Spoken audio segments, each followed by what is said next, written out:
জনাব হাসনাত, আপনাকেও ধন্যবাদ আপনার প্রশ্নের জন্য। আপনি নিশ্চয়ই খেয়াল করেছেন এই বাজেট সেশনে আপনি উপস্থিত ছিলেন। আপনিও বিদেশে দীর্ঘদিন থেকে এসেছেন, আপনি সেখানে শিক্ষা প্রতিষ্ঠানগুলো দেখেছেন। বিসমিল্লাহির রহমানির রহিম। আসসালামু আলাইকুম ওয়া রাহমাতুল্লাহ। মাননীয় সদস্যবৃন্দ, দিনের কার্যসূচি অনুযায়ী এখন প্রশ্নকাল শুরু হচ্ছে। প্রশ্নকালের প্রথম 30 মিনিট মাননীয় প্রধানমন্ত্রী কর্তৃক উত্তর দানের জন্য নির্ধারিত। তারকা চিহ্নিত প্রশ্ন 20, মাননীয় সদস্য মোহাম্মদ আবুল কালাম, কুমিল্লা 9। আপনি প্রশ্নটি পাঠ করে উত্থাপন করুন।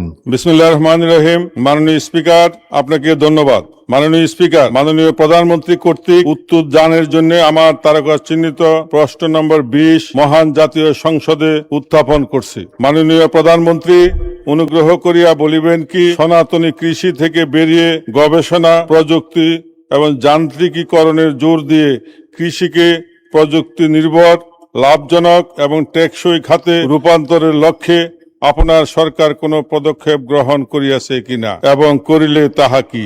বিসমিল্লাহির রহমানির রহিম। মাননীয় স্পিকার, আপনাকে ধন্যবাদ এবং আপনার মাধ্যমে আমি মাননীয় সংসদ সদস্য জনাব আবুল কালামকে ধন্যবাদ জানাচ্ছি তার প্রশ্নের জন্য। মাননীয় স্পিকার, বর্তমান সরকার কৃষিকে সনাতনী আর শ্রমনির্ভর ব্যবস্থা থেকে বের করে নিয়ে এসে গবেষণা, আধুনিক প্রযুক্তি, উদ্ভাবন এবং যান্ত্রিকরণের মাধ্যমে একটি প্রযুক্তি নির্ভর, লাভজনক, প্রতিযোগিতামূলক এবং টেকসই খাতে রূপান্তরের লক্ষ্যে বেশ অনেকগুলো পদক্ষেপ গ্রহণ করছে মাননীয় স্পিকার।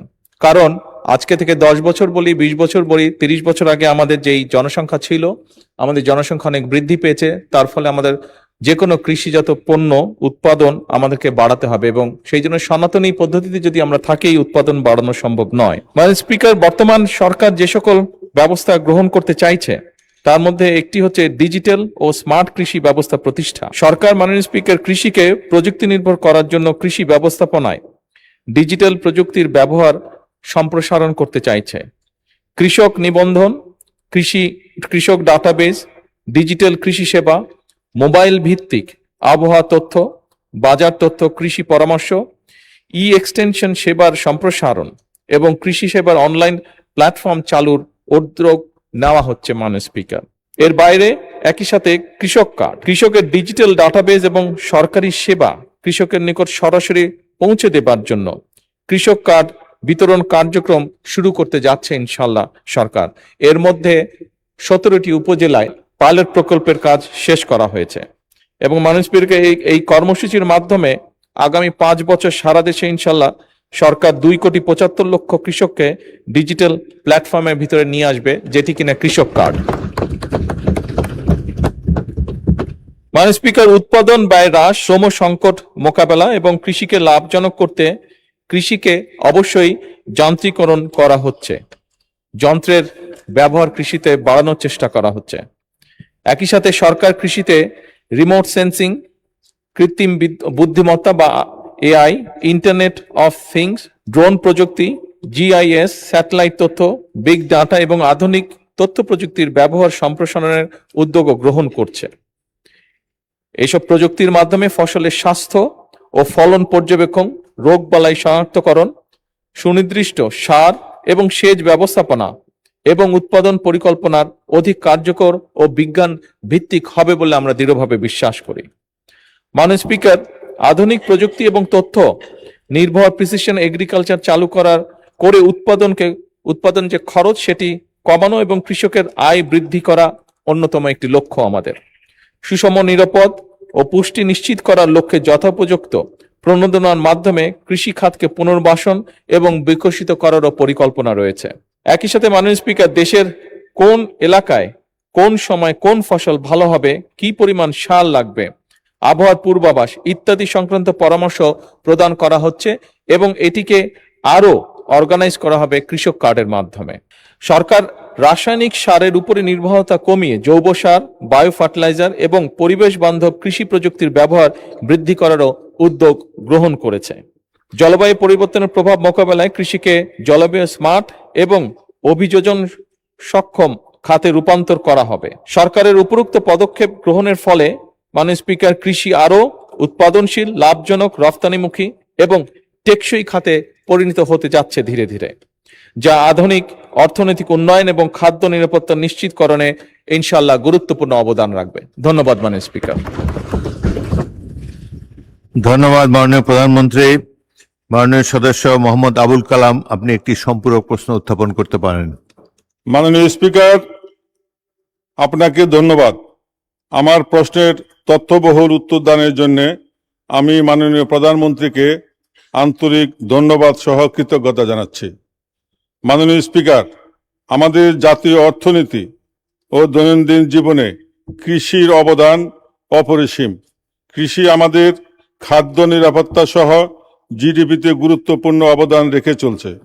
এই উপলব্ধি থেকে মাননীয় প্রধানমন্ত্রী দেশনায়ক জনাব তারেক রহমান কৃষি ও কৃষকের কল্যাণে বহুমাত্রিক পদক্ষেপ সমূহ ইতিমধ্যে সারা দেশে প্রশংসিত হচ্ছে। মাননীয় স্পিকার, পরিসংখ্যান ব্যুরোর সর্বশেষ ফসল পরিসংখ্যান জরিপে বলেছে দেশের কৃষিতে নীরবে বদলে যাচ্ছে আবাদ চিত্র। একদিকে যেমন কমছে খাদ্যশস্য ধানের আবাদ, অন্যদিকে ক্রমশই বেড়ে চলছে তামাকের চাষ পরিধি। এই মাননীয় প্রবণতা সদস্য, দীর্ঘমেয়াদে মাননীয় সদস্য প্রশ্ন করুন, সরাসরি প্রশ্ন করুন, কারণ আমরা অনেককে প্রশ্ন করতে চায়।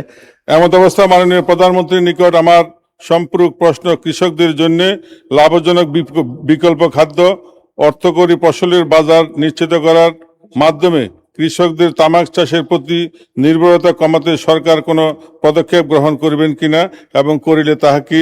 মাননীয় স্পিকার, আপনাকে ধন্যবাদ। মাননীয় প্রধানমন্ত্রী।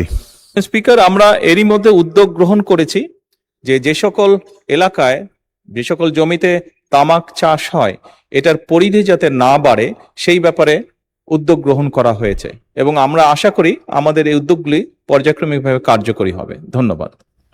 একটি সম্পূরক প্রশ্ন করতে পারেন মোসাম্মদ শাম্মী আক্তার, মহিলা আসন 22। মাননীয় স্পিকার, আপনাকে ধন্যবাদ। অ্যাকচুয়ালি আমি শিক্ষার উপরে প্রশ্নটা করতে চাচ্ছিলাম। মাননীয় প্রধানমন্ত্রী, আপনার ঘোষণা অনুযায়ী সারা দেশে প্রাইমারি স্কুল শিক্ষার্থীদের স্কুল ড্রেস প্রদানের যে পরিকল্পনা রয়েছে তাতে হবিগঞ্জ 4 নির্বাচনী এলাকার চুনারুঘাট ও মাধবপুর উপজেলা অন্তর্ভুক্ত করা হইবে কিনা, হইলে তাহা কবে নাগাদ? ধন্যবাদ আপনাকে। মাননীয় প্রধানমন্ত্রী, এটা তো অন্য প্রশ্ন, যেই এটা সম্পূরক প্রশ্ন তো হলো না। স্পিকার, যেহেতু আমাদের একজন সংসদ সদস্য প্রশ্নটি জিজ্ঞেস করেছেন, আমি সংক্ষিপ্তভাবে উত্তরটা দিচ্ছি। জি, দিন উত্তর দিন।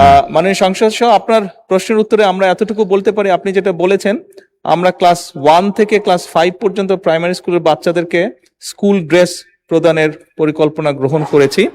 একই সাথে আমরা তাদেরকে স্কুল ব্যাগও দিব। এবং আপনি আপনার এলাকার কথা উল্লেখ করেছেন, আমি যতটুকু বুঝতে পেরেছি। আমি এখানে সকল সংসদ সদস্যকে আশ্বস্ত করে বলতে চাই, আমরা পর্যায়ক্রমিকভাবে সমগ্র বাংলাদেশের সরকারি প্রায় 65,000 প্রাথমিক বিদ্যালয় আছে। এই 65,000 প্রাথমিক বিদ্যালয়ে প্রায় 1,20,00,000 মতন বাচ্চা আছে। আমরা পর্যায়ক্রমিকভাবে ক্লাস 1 থেকে 5 পর্যন্ত 1,20,00,000 বাচ্চাকেই আমরা এইটার ভেতরে, এই পরিকল্পনার ভেতরে নিয়ে আসবো পর্যায়ক্রমে। সেই জন্য সকল সংসদ সদস্যের এলাকাতেই আমরা যাব ইনশাল্লাহ এবং সকল বাচ্চাদের কাছেই আমরা পৌঁছানোর চেষ্টা করব। ধন্যবাদ। মাননীয় সদস্য কামরুল হাসান, ময়মনসিংহ 6। সালাম আলাইকুম। মাননীয় স্পিকার, আপনাকে ধন্যবাদ আমাকে সুযোগ দেওয়ার জন্য। আমি আমার নির্বাচনী এলাকা ময়মনসিংহ 6 ফুলবাড়িয়ায় প্রচুর পরিমাণে লেবু, আনারস এবং কাঁঠাল উৎপাদন হয় এবং বিশাল একটা বাজার সেখানে। তো আমি মাননীয় প্রধানমন্ত্রীর নিকট আমার জিজ্ঞাসা হচ্ছে, এটা জাতীয় অর্থনীতিতে গুরুত্বপূর্ণ ভূমিকা পালন করতে পারে যদি সেখানে একটি কৃষিভিত্তিক শিল্পাঞ্চল গড়ে তোলা যায়। আমি মাননীয় স্পিকার, আপনার মাধ্যমে মাননীয় প্রধানমন্ত্রীর কাছে জানতে যাচ্ছি যে ফুলবাড়িয়ায় এরকম একটি শিল্পাঞ্চল, কৃষিভিত্তিক শিল্পাঞ্চল প্রতিষ্ঠা করা হবে কিনা। ধন্যবাদ মাননীয় স্পিকার। মাননীয় প্রধানমন্ত্রী। ধন্যবাদ মাননীয় স্পিকার।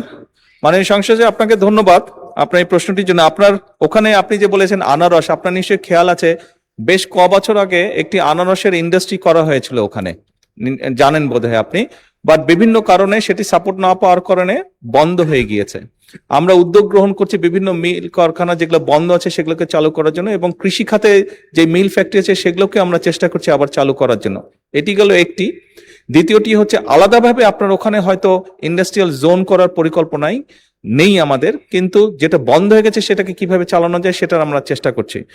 আপনি নিশ্চয়ই খেয়াল করেছেন এই কিছুদিন আগে আমি যে চীন সফরে গিয়েছিলাম, সেই চীন সফরে আমরা একটি তাদের সাথে চুক্তি স্বাক্ষর করেছি। আমাদের দেশে যে কাঁঠাল, এটি অত্যন্ত পপুলার। চীনার মানুষরা, চাইনিজ মানুষরা তারা খুব পছন্দ করে কাঁঠাল। আমরা এই দেশ থেকে ইনশাল্লাহ তাদের কাছে আমরা কাঁঠাল রফতানি করব। এখানে আরেকটি কথা মাননীয় স্পিকার আমি প্রসঙ্গক্রমে বলি। এখানে চীনের যাবার আগে আমি মালয়েশিয়াতে গিয়েছিলাম এবং মালয়েশিয়ান প্রধানমন্ত্রী জনাব আনোয়ার ইব্রাহিম কথা প্রসঙ্গে আমাকে জানিয়েছেন ওনাদের ওখানে একটি ফল হয় দুরিয়ান, দেখতে অনেকটা কাঁঠালের মতন, কাঁঠালের কাজিন। কথা প্রসঙ্গে উনি আমাকে জানিয়েছেন যে মালয়েশিয়া প্রতি বছর চায়নাতে $1 বিলিয়ন দুরিয়ান এক্সপোর্ট করে। তো তারা যদি পারে নিশ্চয়ই ইনশাল্লাহ কাঁঠালও আমরা পারবো এক্সপোর্ট করতে, এবং কাঁঠাল এক্সপোর্টের মাধ্যমে আমরা নিশ্চয়ই ইনশাল্লাহ বড় একটি বৈদেশিক মুদ্রা অর্জন করতে সক্ষম হব। ধন্যবাদ মাননীয় স্পিকার। তারকা চিহ্নিত প্রশ্ন 21, প্রশ্নটি করেছিলেন SK আজিজুল বারী, খুলনা 4। তিনি অনুপস্থিত। তার পরিবর্তে প্রশ্নটি উত্থাপন করবেন ABM মোশাররফ হোসেন, পটুয়াখালী। ধন্যবাদ মাননীয় স্পিকার। আমি ABM মোশাররফ হোসেন, পটুয়াখালী 4 সংসদ সদস্য, খুলনা 4 থেকে নির্বাচিত সংসদ সদস্য SK আজিজুল বারীর পক্ষে মাননীয় প্রধানমন্ত্রীর কাছে আমি প্রশ্নটি উত্থাপন করছি। মাননীয় প্রধানমন্ত্রী, অনুগ্রহ করিয়া বলিবেন কি ক বিগত আওয়ামী লীগ সরকারের আমলে দেশের শেয়ার মার্কেটের ধারাবাহিক পতনের প্রধান কারণগুলি কি কি ছিল? শেয়ার মার্কেটের ধারাবাহিক পতন ঘটাইয়া হাজার হাজার বিনিয়োগকারীদের নিঃস্ব করিবার জন্য যাহারা দায়ী তাহাদের চিহ্নিত করা সহ তাদের বিরুদ্ধে আইনানুগ ব্যবস্থা গ্রহণের পরিকল্পনা সরকারের আছে কি না? এবং খ শেয়ার মার্কেটের স্থিতিশীলতা ফিরাইয়া আনা সহ বিনিয়োগকারীদের আস্থা পুনরুদ্ধারের জন্য সরকার কি কোনো কার্যকরী পদক্ষেপ গ্রহণ করবেন? করিলে তাহা কি? ধন্যবাদ মাননীয় স্পিকার। মাননীয় প্রধানমন্ত্রী। ধন্যবাদ মাননীয় সংসদ সদস্য আপনাকে আপনার প্রশ্নের জন্য। বিগত স্বৈরাচার ফ্যাসিবাদ সরকারের আমলে দেশের শেয়ার বাজারের ধারাবাহিক পতনের কারণ উদ্ঘাটনের লক্ষ্যে বিভিন্ন সময় বিভিন্ন বিশেষজ্ঞ, বিনিয়োগকারী সংগঠন এবং বিভিন্ন তদন্তকারী সংস্থার কার্যক্রম পরিচালনা করেছে। পরিচালিত কার্যক্রমে শেয়ার বাজারের ধারাবাহিক পতনের পিছনে কতগুলো কারণ আমরা পেয়েছি, কারণ সক্রিয় ছিল। কারণগুলি নিম্নরূপ, যেমন বাজার কারসাজি এবং কৃত্রিমভাবে শেয়ারের দাম বাড়ানো কমানো। এরপরে কিছু কোম্পানির IPO ও বন্ড ইস্যুতে বিভিন্ন রকম অনিয়ম। এরপর নিয়ন্ত্রক সংস্থা দীর্ঘমেয়াদী দুর্বল তদারকি এবং সময় মতন ব্যবস্থা গ্রহণ না করা। এরপরে কর্পোরেট সুশাসনের ঘাটতি এবং আর্থিক তথ্যের স্বচ্ছতার অভাব। এরপর প্রাতিষ্ঠানিক বিনিয়োগকারীদের সীমিত অংশগ্রহণ এবং বাজার আস্থার সংকট। এরপর নীতিগত অসঙ্গতি এবং বিনিয়োগকারীদের মধ্যে অনিশ্চয়তা। এরপর পুঁজিবাজার বান্ধব কর নীতির অভাব। মাননীয় স্পিকার, ধারাবাহিকভাবে শেয়ার মার্কেটের পতন ঘটিয়ে হাজার হাজার বিনিয়োগকারীদের নিঃস্ব করার জন্য যারা দায়ী তাদের চিহ্নিত করা সহ তাদের বিরুদ্ধে আইনানুগ ব্যবস্থা গ্রহণে বর্তমান সরকার পরিকল্পনা গ্রহণ করেছে। ইতিমধ্যে শেয়ার মার্কেটে কেলেঙ্কারি অভিযোগ দুদক কর্তৃক অনুসন্ধান কার্যক্রম পরিচালনা করা হয়েছে, যার প্রেক্ষিতে কতিপয় ব্যক্তিকে চিহ্নিত করে মালামাল সহ তাদের বিরুদ্ধে আইনানুগ ব্যবস্থা গ্রহণ করা হয়েছে। মামলা সহ তাদের বিরুদ্ধে আইনানুগ ব্যবস্থা গ্রহণ করা হয়েছে। এছাড়া শেয়ার মার্কেট কেলেঙ্কারির সাথে আরো অন্যান্য যে সকল ব্যক্তি প্রতিষ্ঠান জড়িত কিনা তা উদ্ঘাটনের কার্যক্রম চলমান রয়েছে। মাননীয় স্পিকার, ইতিমধ্যে শেয়ার মার্কেট কারসাজি, অনিয়ম ও দুর্নীতিগ্রস্ত ব্যক্তি এবং প্রতিষ্ঠানের বিরুদ্ধে Bangladesh securities and exchange commission কর্তৃক শাস্তিমূলক ব্যবস্থা হিসাবে 1497 কোটি টাকা অর্থদণ্ড আরোপ করা হয়েছে। এছাড়া দায়ী বিভিন্ন প্রতিষ্ঠান এবং ব্যক্তিদের চিহ্নিতকরণে গঠিত তদন্ত কমিটির গঠন এবং প্রদত্ত প্রতিবেদনের ভিত্তিতে ব্যবস্থা গ্রহণের জন্য দুর্নীতি দমন কমিশনে প্রেরণ করা হয়েছে। মাননীয় স্পিকার, বর্তমান সরকার শেয়ার মার্কেটের স্থিতিশীলতা ফিরিয়ে আনা সহ বিনিয়োগকারীদের আস্থা পুনরুদ্ধারের জন্য বদ্ধপরিকর। সরকার ইতিমধ্যে বিনিয়োগকারীদের আস্থা বৃদ্ধিতে সুশাসন, স্বচ্ছতা, জবাবদিহিতা, পণ্যের বৈচিত্র্যকরণের মাধ্যমে বাজারের গভীরতা বৃদ্ধি, বিনিয়োগ শিক্ষার প্রসার ইত্যাদির মাধ্যমে উন্নত এবং টেকসই পুঁজিবাজার গঠনের উদ্যোগ গ্রহণ করেছে। মাননীয় স্পিকার, আপনি যদি গতকাল বা আজকের পত্রপত্রিকা খেয়াল করে থাকবেন, দেখবেন যে ধীরে ধীরে পুঁজিবাজারের অবস্থার পরিবর্তন ঘটছে এবং এটি ভালো করছে ধীরে ধীরে। মাননীয় স্পিকার, যে সকল কর্মসূচি এর মধ্যে অগ্রাধিকার দেওয়া হয়েছে তার দু একটি আপনার সামনে আমি উল্লেখ করতে চাই। যেমন বিনিয়োগকারীদের আস্থা বৃদ্ধিতে সুশাসন, স্বচ্ছতা, জবাবদিহিতা নিশ্চিতকরণের লক্ষ্যে সরকার 4 জুন 2026 তারিখে পুঁজিবাজার বিষয়ে দক্ষ এবং অভিজ্ঞতা সম্পন্ন একজন চেয়ারম্যান ও 3 জন কমিশনারকে বাংলাদেশ সিকিউরিটিজ অ্যান্ড কমিশনের নিয়োগ প্রদান করেছে। নতুন কমিশন দায়িত্ব গ্রহণের পরপরই বাজারে বিদ্যমান ফ্লোর প্রাইস প্রত্যাহার করেছে। লাভজনক সরকারি মালিকানাধীন কোম্পানি সমূহের শেয়ার স্টক এক্সচেঞ্জে অফলোডের মাধ্যমে সরাসরি তালিকাভুক্তকরণে উদ্বুদ্ধ করা, এছাড়াও বহুজাতিক কোম্পানি সহ উচ্চ মূলধন সম্পন্ন কোম্পানি সমূহের শেয়ার স্টক এক্সচেঞ্জ অফলোডের মাধ্যমে সরাসরি তালিকাভুক্তকরণের সুযোগ সৃষ্টি করেছে। এসএমই কোম্পানি সমূহ ভালো মৌলভিত্তি সম্পন্ন কোম্পানি সমূহ পুঁজিবাজারে তালিকাভুক্ত করা, পুঁজিবাজার কারসাজি বন্ধে অনিয়ম সংক্রান্ত তথ্য প্রকাশ এবং প্রদানকারীর প্রয়োজনীয় সুরক্ষা ও উৎসাহ প্রদানের ব্যবস্থা গ্রহণ করা। মাননীয় স্পিকার, আরো অনেকগুলো ব্যবস্থা সরকার গ্রহণ করেছে, কিন্তু যেহেতু সংসদের সময় অত্যন্ত মূল্যবান, বাকি যেগুলো ব্যবস্থা গ্রহণ করেছে সেগুলোকে আমি পঠিত বলিয়া গণ্য করার জন্য অনুরোধ করছি। ধন্যবাদ মাননীয় প্রধানমন্ত্রী। উত্তরে বাকি অংশ পঠিত বলে গণ্য করা হলো।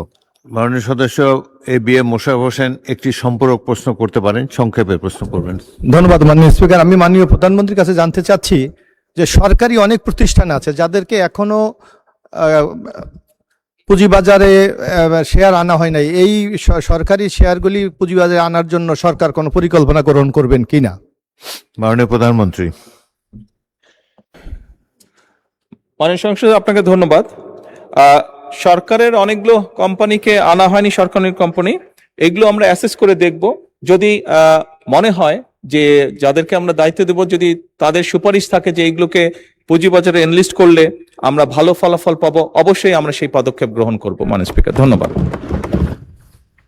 মাননীয় সদস্য সরওয়ার জামাল নিজাম, চট্টগ্রাম 13। আপনাকে অশেষ ধন্যবাদ। মাননীয় স্পিকার, আপনি জানেন দেশনেত্রী বেগম খালেদা জিয়ার সময় চট্টগ্রামকে বাণিজ্যিক রাজধানী ঘোষণার সাথে সাথে চট্টগ্রামও একটা পুঁজিবাজারের খোলা হয়েছে, স্টক এক্সচেঞ্জ খোলা হয়েছে। এবং আপনারা জানেন চট্টগ্রাম বাণিজ্যিক রাজধানী হিসাবে সেই সময় আমাদের বর্তমান অর্থমন্ত্রী যথেষ্ট অবদান ছিল, ওনার এটা খোলা হয়েছিল। কিন্তু বর্তমানে যে চট্টগ্রামের পুঁজিবাজার এবং ঢাকা পুঁজিবাজারের মধ্যে বিরাট বৈষম্য, এই বৈষম্য দূরীকরণ না করলে চট্টগ্রামের পুঁজিবাজারটা আস্তে আস্তে স্থগিত হয়ে যাচ্ছে এবং যে বৈষম্য আছে সেই বৈষম্য অচিরেই দূর করা হবে কিনা সেই জন্য আমি মাননীয় প্রধানমন্ত্রীর কাছে জানতে চাচ্ছি। ধন্যবাদ মাননীয় মাননীয় প্রধানমন্ত্রী, চট্টগ্রাম এবং ঢাকার বৈষম্য দূর হবে কিনা? ধন্যবাদ মাননীয় স্পিকার, এবং আপনার মাধ্যমে আমি মাননীয় সংসদ সদস্যকেও ধন্যবাদ জানাচ্ছি তার প্রশ্নের জন্য। উনি যেই শব্দটি উল্লেখ করেছেন ওনার প্রশ্নে, বৈষম্য, মাননীয় স্পিকার, এই সরকারের অন্যতম একটি মূল লক্ষ্যই হচ্ছে সমাজের বা দেশের বিভিন্ন জায়গায় বিভিন্ন ক্ষেত্রে যেখানে যেখানে বৈষম্য আছে, যার জন্য মানুষ বিভিন্নভাবে ডিপ্রাইভ হচ্ছে, সেই বৈষম্যকে দূর করা। এবং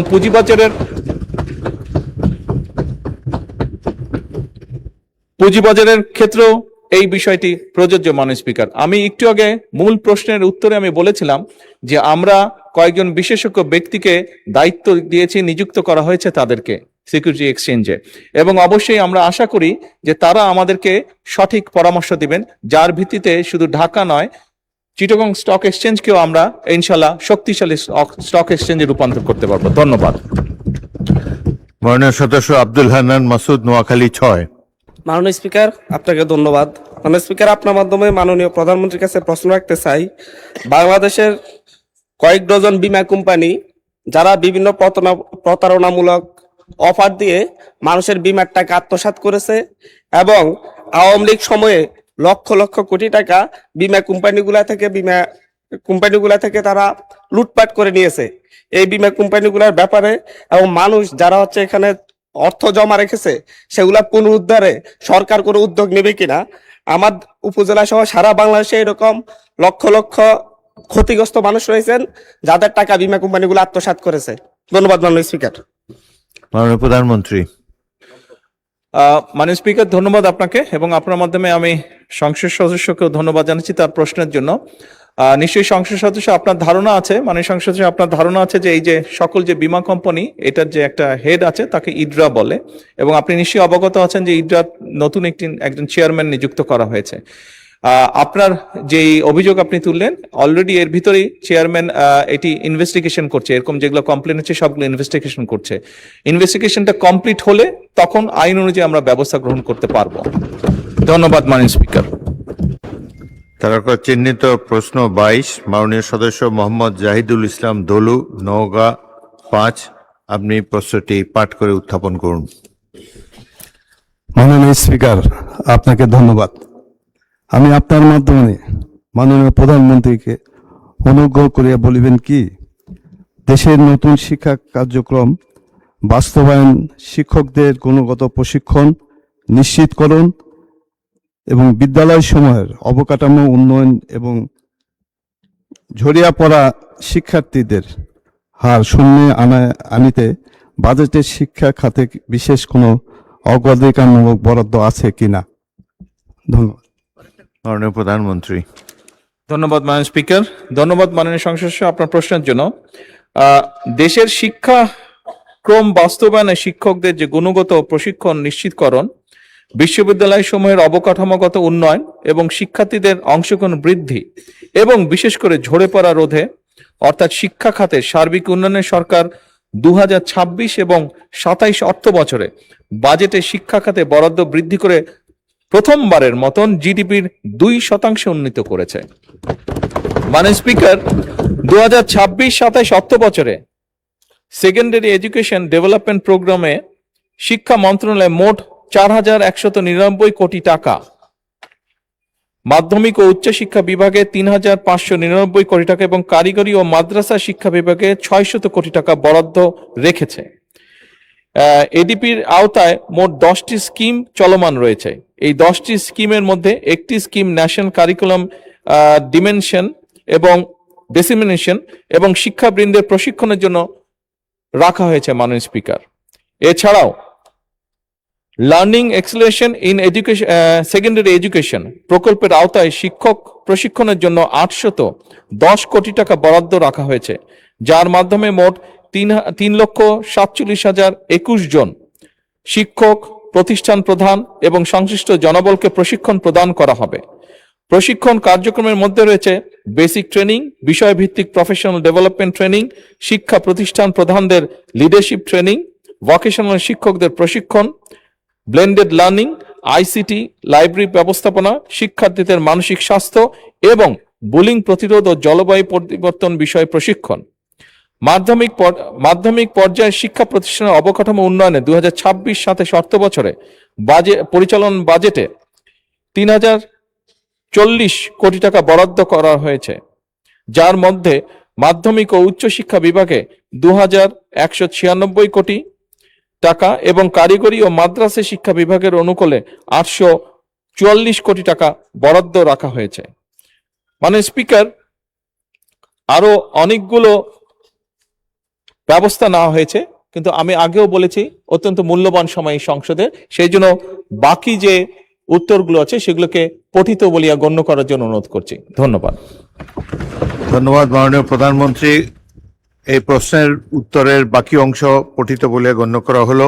জাহিদুল ইসলাম ধলু, আপনি একটি সম্পূরক প্রশ্ন করতে পারেন, সরাসরি প্রশ্ন করুন। মাননীয় স্পিকার, আপনাকে ধন্যবাদ। আমি মাননীয় প্রধানমন্ত্রীকে বলতে চাই যে আমাদের নওগাঁয় শিক্ষা কার্য, যেহেতু এগ্রিকালচার এলাকা, এখানে একটি কৃষি বিশ্ববিদ্যালয় করা যায় কিনা সে ব্যাপারে আমি মাননীয় প্রধানমন্ত্রী জানতে চাই। মাননীয় প্রধানমন্ত্রী। ধন্যবাদ মাননীয় স্পিকার, ধন্যবাদ মাননীয় সংসদ আপনার প্রশ্নের জন্য। অবশ্যই নওগাঁ একটি কৃষি প্রধান এলাকা। অ্যাকচুয়ালি বলতে গেলে শুধু নওগাঁ না, সমগ্র বাংলাদেশই কম বেশি কৃষি প্রধান একটি দেশ। আমাদের দেশের অধিকাংশ মানুষের পেশাই কৃষি, এবং সেজন্যই আমরা 2,75,00,000 কৃষকের কাছে সরাসরিভাবে কৃষক কার্ড পৌঁছাতে চাই। আপনি যেই কথাটি বলেছেন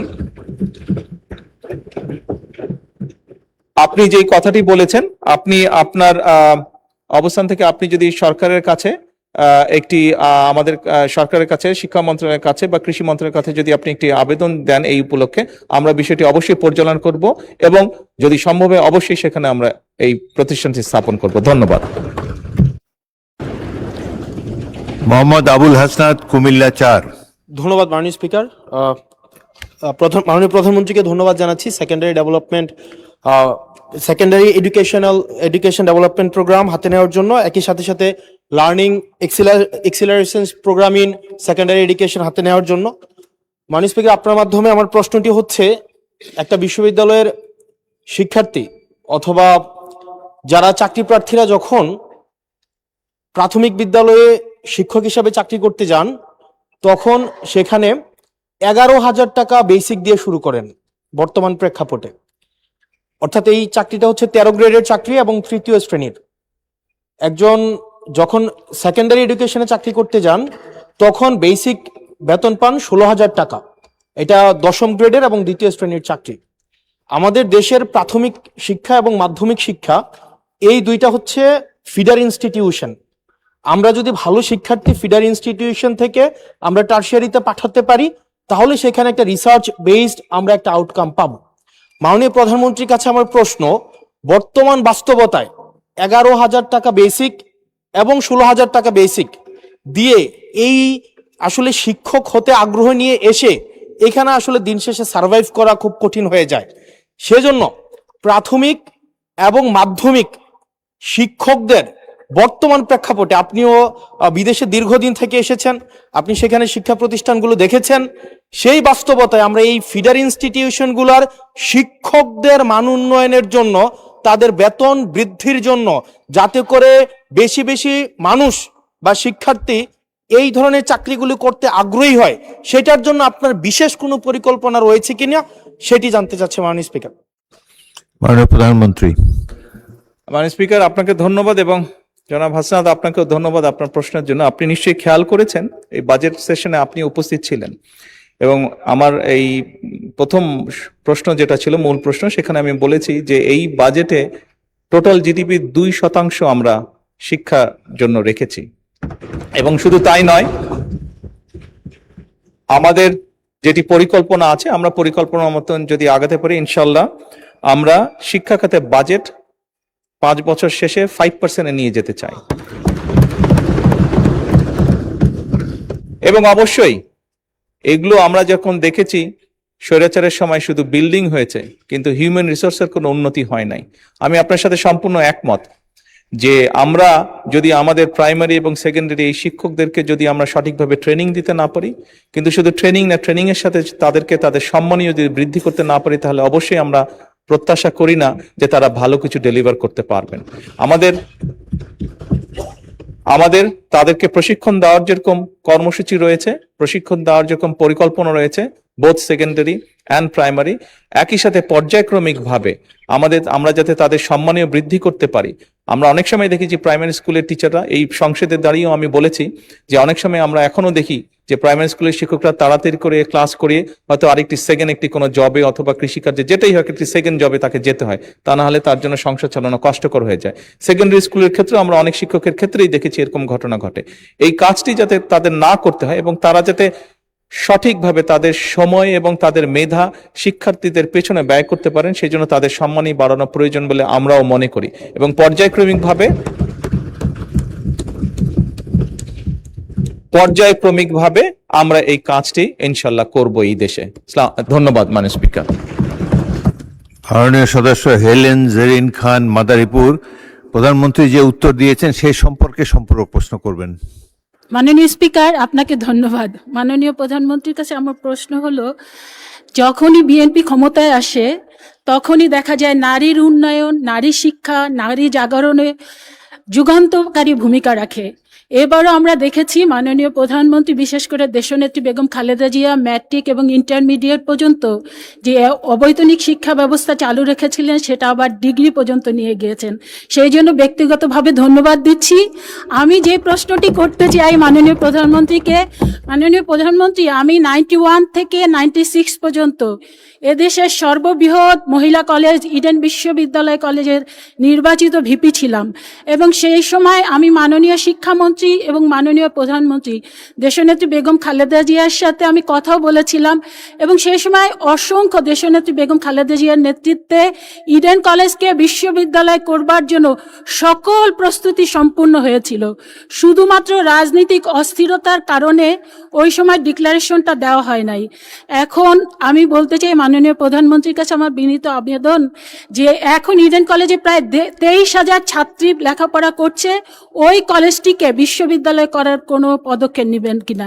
এই ব্যাপারে মাননীয় স্পিকার আপনারও সমর্থন চাচ্ছি, কারণ আপনার সহধর্মিনী মহিষী নারী বিশিষ্ট শিক্ষাবিদ দিলারা হাফিজ আপা ওই কলেজের প্রিন্সিপাল ছিলেন, কাজে আপনি ওই ব্যাপারে অবগত আছেন। মাননীয় স্পিকার, আপনাকে ধন্যবাদ। মাননীয় প্রধানমন্ত্রী। ধন্যবাদ মাননীয় স্পিকার, ধন্যবাদ মাননীয় সংসদ সদস্য আপনার প্রশ্নের জন্য। আপনার প্রশ্নের একদম প্রিসাইজ উত্তরটি আমার কাছে নেই, এটা খুব সম্ভব আমাদের শিক্ষামন্ত্রী ওনার কাছে থাকবে। এই বিষয়ে কি পরিকল্পনা আছে? জি, কয়েকটা নিয়ে একটা হয়েছে, সেই জন্য একদম প্রিসাইজ উত্তরটা শিক্ষামন্ত্রী সঠিকভাবে দিতে পারবেন বলে আমি মনে করি। তবে ওভারঅল আপনাকে আমি যেটা বলতে পারি, অবশ্যই সকল সময় বিএনপি সরকারের অনেকগুলো পরিকল্পনার অন্যতম একটি মূল পরিকল্পনা ছিল নারীর শিক্ষাকে প্রায়োরিটি দেওয়া। এবং আপনি নিশ্চয়ই জানেন বিএনপি বর্তমান সরকার নারী শিক্ষার পাশাপাশি নারীদের এম্পাওয়ারমেন্ট অর্থাৎ অর্থনৈতিকভাবেও যাতে তারা শক্তিশালী হতে পারে, এম্পাওয়ার্ড হতে পারে, সেই জন্য ফ্যামিলি কার্ড চালু করেছে। এবং আমরা একই সাথে আরেকটি পরিকল্পনা যেটা গ্রহণ করেছি, যেটি বিএনপি সরকার দেশনেত্রী খালেদা জিয়া সরকার করেছিলেন, মেয়েদের শিক্ষা ব্যবস্থা ইন্টারমিডিয়েট পর্যন্ত ফ্রি করেছিলেন। আমরা এবার অনার্স পর্যন্ত মেয়েদের শিক্ষা ব্যবস্থা ফ্রি করতে চাই, ডিগ্রি বা অনার্স পর্যন্ত। আজকে আমাদের সাথে গ্যালারিতে অনেক নারী শিক্ষার্থী উপস্থিত আছে, তারাও সরাসরি এই সংসদ অধিবেশনটি দেখছে। এবং শুধু তাই নয়, আমরা অনার্স পর্যন্ত যে নারীদের শিক্ষা ব্যবস্থা ফ্রি করব, তাদের মধ্যে যারা ভালো রেজাল্ট করবে তাদেরকে আমরা স্কলারশিপ দিতে চাই, এটাও আমরা করতে চাই। ধন্যবাদ মাননীয় স্পিকার।